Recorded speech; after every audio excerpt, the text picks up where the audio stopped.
Hello दोस्तों, मैं हूं रवि।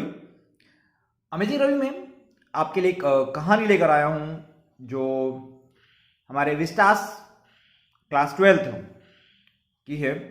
इसका नाम हम कह सकते हैं द थर्ड लेवल, जिसे लिखा है जैक फिने ने। ये कहानी कई लोगों ने अच्छे से सुनाई भी है, बताई भी है, आप लोगों ने पढ़ी भी होगी शायद से। जो विद्यार्थियों ने अभी तक पढ़ी नहीं है उनके लिए मैं एक सिंपल और साधारण तरीके से समझाने के लिए आया हूँ।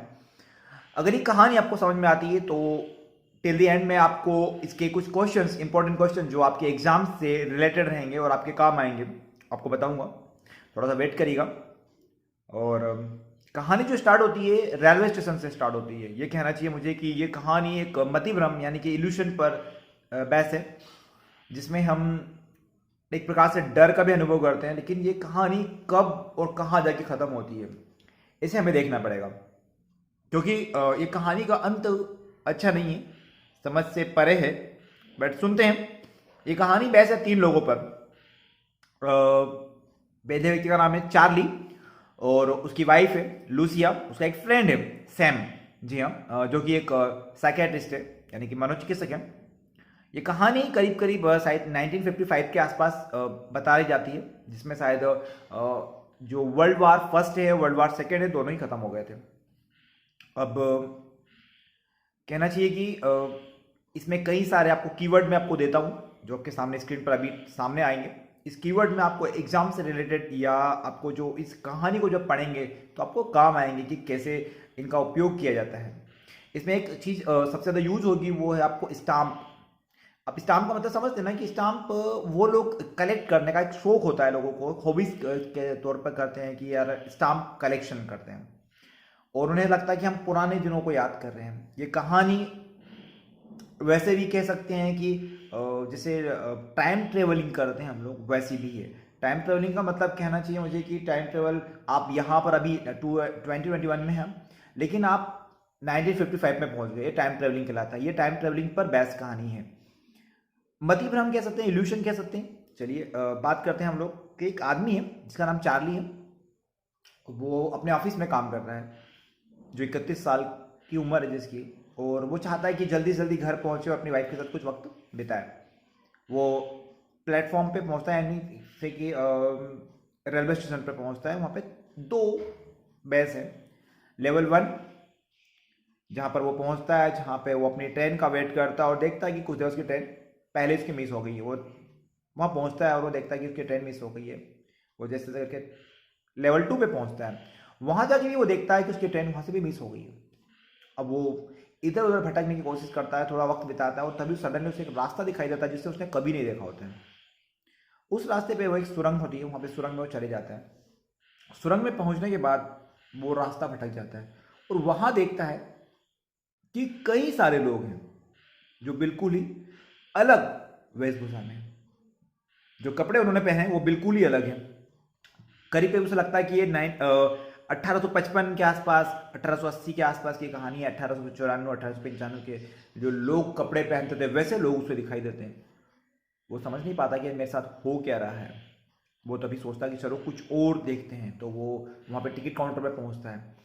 तो वहाँ टिकट काउंटर पे जाकर वो देखता है कि गैसबर्ग नाम की एक जगह है, वहाँ पे वो जाना चाहता था पहले भी। वो वहाँ से टिकट लेने के लिए जाता है। तो वो अपनी जो करेंसी रहती है उस वक्त की, यानी कि 1955 के आसपास की जो करेंसी रहती है वो वहाँ पे उसको देता है। तो वो जो टिकट देने वाला व्यक्ति रहता है वो कहता है कि यार आप मुझे फेक करेंसी दे रहे हो तो मैं कैसे एक्सेप्ट करूँगा, मैं भी पुलिस को बुलाता हूँ। जो चार्ली था वो डर जाता है और वहाँ से भाग जाता है। जैसे जैसे वो समझने की कोशिश करता है ये हो क्या रहा है मेरे साथ, मैं कहाँ पर हूँ और क्यों हूँ, वो समझता नहीं और वो वहाँ से भागकर जैसे तैसे करके बाहर निकल जाता है वहाँ से। कुछ समय वहाँ गुजारने के बाद उसे रास्ता मिलता है और वो बाहर निकलता है। वो अपने दोस्त से मिलता है जो कि साइकेट्रिस्ट है। उसे ये सारी जो भी उसके साथ उपयुक्त कंडीशन बनती है वो उसे अपने दोस्त को बता देता है। दोस्त बोलता है कि यार ये तेरा एक भ्रम है, इल्यूशन हुआ है तुझे किस प्रकार का। वो कहता है कि नहीं यार इतना ज़्यादा इल्यूशन कैसे होता है। लेकिन जैसे वो कहता है कि इल्यूशन होता है, मैं आपको याद हो, तो वो उसके दोस्त को कहता है जो सेम रहता है कि तुझे याद होगा कि कुछ लोग पुरानी यादों को भुला नहीं पाते और उन चीज़ों को याद करते रहते हैं। तुमने भी उसी चीज़ को किया है। तुझे स्टाम्प कलेक्शन का शौक है ना, तो स्टाम्प कलेक्शन इसीलिए किया जाता है कि हम पुरानी चीज़ों में अपना समय बिताएं। तो वो कहता है यार ऐसा तो नहीं हो सकता, हमारे जो राष्ट्रपति थे रूस के वो भी तो यही काम करते थे, और मेरे दादाजी भी तो यही काम करते थे स्टाम्प कलेक्शन का। वो जैसे जैसे उस बात को ख़त्म करते हैं और वो आगे की तरफ बढ़ते हैं। ये कहानी अपनी जो उसके साथ जो घटना घटी थी वो अपनी वाइफ लूसिया को भी बताता है, और लूसिया उसे कहती है कि तुम इन चीज़ों को भूलो और कोशिश करो आगे बढ़ने की। समय बीत जाता है, लेकिन एक दिन सडनली वो देखते हैं कि उनका जो मित्र था सैम, वो सडनली कहीं गायब हो गया है। अब उन्हें उसको ढूंढने की कोशिश करते हैं, तो वो कहता है कि यार लूसबर्ग में ही हो सकता है, वो गैल्सबर्ग में, सॉरी मैं रहा हूँ, वो गैल्सबर्ग में ही पहुंचा होगा। तभी उनके नाम से एक लेटर पहुंचता है, लिफाफा। उस लिफाफे के भीतर अधिकतर पुराने जमाने में यूज किया जाता था उस प्रकार का कुछ लिखा होता है। मैं आपको उसकी पूरी की पूरी एक फोटो मेरे स्क्रीन पर आपके सामने आएगी, मैं आपको बता देता हूँ कि उसमें क्या लिखा था। अब ये लेटर पढ़ने के बाद वो दोनों हस्बैंड वाइफ एक अपने $300 जो भी उनके पास में पूरी संपत्ति में $300 के आसपास रहते हैं, वो $300 खर्च करने के लिए निकालते हैं। और जब वापस जाते हैं वहाँ से $300 को वो पुराने डॉलर्स में यानी कि पुरानी करेंसी में कन्वर्ट करवाते हैं। तो उन्हें करीब करीब $300 के बदले $200 यानी कि उससे भी कम करीब करीब मिल जाते हैं। तो वो सोचते चलो ठीक है, जो भी मिला है एक्सेप्ट करके वो वापस उसी थर्ड लेवल को ढूंढने की कोशिश करते हैं, और थर्ड लेवल उनको मिल जाता है। वहाँ जाकर वो उसे पैसे से अपना टिकट कटाते हैं गैल्सबर्ग का, जहाँ पे उनका मित्र भी वहीं पे मौजूद रहता है, जो एक पुराने कोई अनाज का काम करना स्टार्ट कर देता है। और कहानी यहाँ पर आकर ख़त्म हो जाती है। ये कहानी कुछ इस प्रकार से चलती है कि ना इसका कोई एंड बताया गया है ना कुछ, बट ये विस्तास का एक लेसन है, थर्ड लेवल। मैं आपको कहानी अच्छी लगी हो तो प्लीज़ चैनल को सब्सक्राइब करना ना भूलिएगा।